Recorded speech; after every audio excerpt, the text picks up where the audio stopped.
Mi nombre es Mateo Bando y junto a José de la Puente expondremos sobre el proceso celular mediante el cual se extrae energía a partir de la degradación de moléculas de alimento. De este modo empezaremos explicando el proceso de glucólisis. La glucólisis se trata del rompimiento de una molécula de glucosa para la obtención de dos moléculas de ATP, dos moléculas de NADH, dos moléculas de agua. Y de este modo pasamos a exponer la primera parte de la glucólisis, que corresponde a una parte de inversión de energía. Como podemos observar, la glucosa entra en la célula y es fosforilizada por la enzima hexocinasa, que transfiere un grupo fosfato del ATP al azúcar. La carga del grupo fosfato atrapa el azúcar en la célula. El siguiente paso que podemos observar es la glucosa 6-fosfato, que se organiza por medio de la acción de la enzima fosfoglucoisomerasa para convertirse en su isómero estructural fructosa 6-fosfato. El siguiente paso que podemos identificar corresponde a la enzima fosfofructosinasa. Añade un grupo fosfato de ATP al azúcar e invierte otra molécula de ATP en la glucólisis. Hasta el momento denotamos la inversión de dos moléculas de ATP. De este modo se forma la fructosa 1,6-bifosfato. Vamos al siguiente paso, el paso 4. Por medio de la acción de la enzima aldolasa, en esta reacción a partir de la glucólisis, esta toma su nombre. La enzima escinde la molécula de azúcar en dos azúcares de 3 carbonos. El primer azúcar es la gliceraldehído 3-fosfato y la segunda azúcar es la dihidroxicetona fosfato, un isómero de la gliceraldehído 3-fosfato. Estos dos son isómeros entre sí y por medio, el último paso de la inversión de energía se da mediante la acción de la enzima isomerasa, que transforma la dihidroxicetona fosfato en otra molécula de gliceraldehído 3-fosfato, pues es la única que nos servirá para el siguiente paso. El siguiente paso que analizaremos será la fase de compensación de energía. Por lo tanto, es necesario explicar que el proceso de glucólisis ocurre en el citosol de la célula. Por lo tanto, no es necesaria la presencia de oxígeno. De este modo pasemos a analizar el primer paso de la fase de compensación de energía. Podemos observar que por medio de la enzima triosa fosfato deshidrogenasa se catalizan dos reacciones inmediatas, se podría decir. En primer lugar, el azúcar se oxida por la transferencia de electrones y de H+ al NAD+. De este modo, el azúcar de 3 carbonos se oxida, dando como resultado dos moléculas de NADH. Esta reacción es muy exergónica y en general todo el proceso de glucólisis corresponde a un proceso exergónico debido a la producción de energía que se da a partir de la degradación de la glucosa en la célula.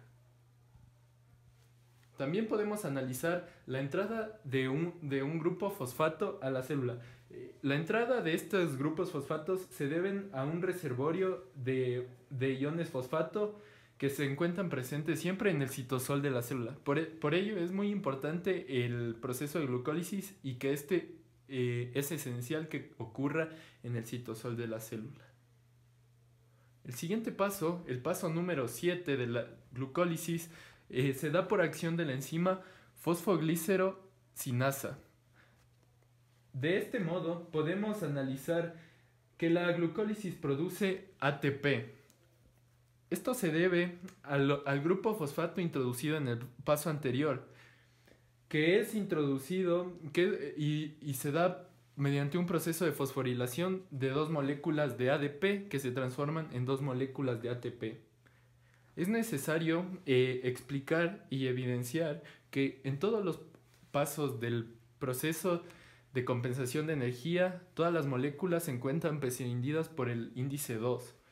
Esto se debe a la presencia de las dos moléculas de gliceraldehído 3-fosfato o estos azúcares de 3 carbonos que se producieron por medio de la fase de inversión de energía. El paso número 8 se da por acción de la enzima fosfogliceromutasa. En este paso, esta enzima reubica el grupo fosfato que estaba restante del primer paso de la compensación de energía, es decir, de un ion fosfato, y prepara el sustrato para la siguiente reacción. La enzima enolasa genera un doble enlace en el sustrato. Esto generado por y subsecuente de la salida de dos moléculas de agua, genera para el siguiente paso la presencia del fosfoenol piruvato o la formación del fosfoenol piruvato. De este modo podemos analizar que por medio de la enzima piruvato sinasa encontramos el último paso de este proceso llamado glucólisis. El grupo fosfato de la PEP se añade al ADP y de este modo se forman dos moléculas más de ATP. De este modo, para el final de la glucólisis, hemos encontrado la formación de dos moléculas de piruvato subsecuentes de las dos moléculas producidas de azúcares de 3 carbonos. También podemos encontrar la formación de 4 ATPs que han pagado totalmente los dos ATPs utilizados en la fase de inversión de energía, dándonos un resultado neto de 2 ATPs al final de este proceso. Del mismo modo, identificamos la presencia de dos moléculas de NADH y la salida de dos moléculas de agua y la entrada también de dos moléculas de fosfato que se da en el proceso y que es muy importante para la formación de las 4 moléculas de ATP en este proceso de compensación de energía. Bueno, de este modo podemos analizar el último paso de la respiración celular, que se encuentra dividido en dos procesos. El primer proceso se lo conoce como cadena de transporte de electrones y el segundo proceso se lo conoce como quimiósmosis. De este modo pasaremos a analizar el proceso de la cadena de transporte de electrones. Para ello es muy importante aclarar que estas pequeñas numeraciones de la 1 a la 4 se están comprendidas por complejos multiproteicos que han sido numerados de esta forma para mayor facilidad del reconocimiento de este proceso. Del mismo modo, es necesario aclarar que estas moléculas se encuentran insertas en la membrana interna de la mitocondria,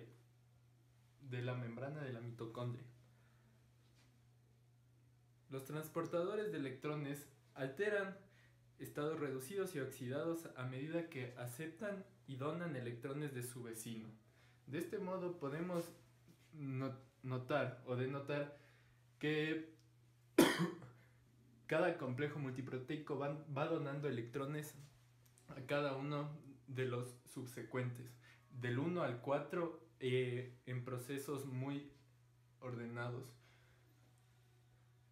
En detalle, la cadena de transporte de electrones se identifica especialmente por los electrones extraídos de los alimentos que por acción del Na+, que se obtiene de la glucólisis y el ciclo del ácido cítrico, han sido transferidos al NADH y esto a su vez a la primera molécula de la cadena de transporte de electrones que se encuentra en el complejo multiproteico 1 y que se la conoce como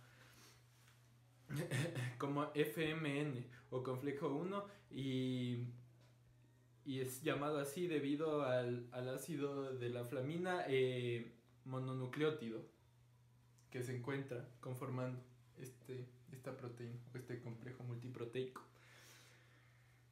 En el grupo 1 se oxida el NADH y cede sus electrones al FMN o la flavina. Este se oxida para donar el electrón a la ubiquinona. En este caso es necesario aclarar que la ubiquinona es una molécula hidrofóbica y que se encuentra totalmente inmersa en la sección hidrófoba de la membrana interna de la mitocondria y que es el único miembro no proteico de la cadena de transporte de electrones. En el caso del FADH2, que aquí lo podemos encontrar, este ingresa en el complejo 2 y se oxida a FAD+. Los siguientes transportadores, respectivamente 3 y 4, son citocromos, unos complejos multiproteicos que tienen un grupo hemo y un átomo de hierro que es aceptor y donador de electrones al mismo tiempo.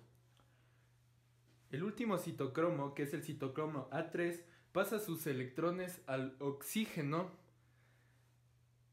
que es muy electronegativo. El oxígeno capta iones de hidrógeno y forma agua. Otro caso importante o otro factor importante de la cadena de transporte de electrones es que esta no sintetiza ATP. Se identifica por la caída de electrones que liberan energía en forma manejable y que son esenciales para el siguiente paso de la fosforilación oxidativa, que analizaremos a continuación. El último proceso de la respiración celular se identifica por la quimiósmosis. Esta se ve regida por la presencia de un complejo multiproteico localizado en la membrana interna de la mitocondria que se denomina ATP sintasa. La ATP sintasa permite la formación de ATP a partir de ADP y fósforo inorgánico. Esto se ve a su vez regido por una bomba iónica. El gradiente iónico que se presenta en la quimiósmosis se ve identificado por un mayor gradiente o una mayor concentración de H+ en el espacio intermembranal con respecto a la matriz mitocondrial.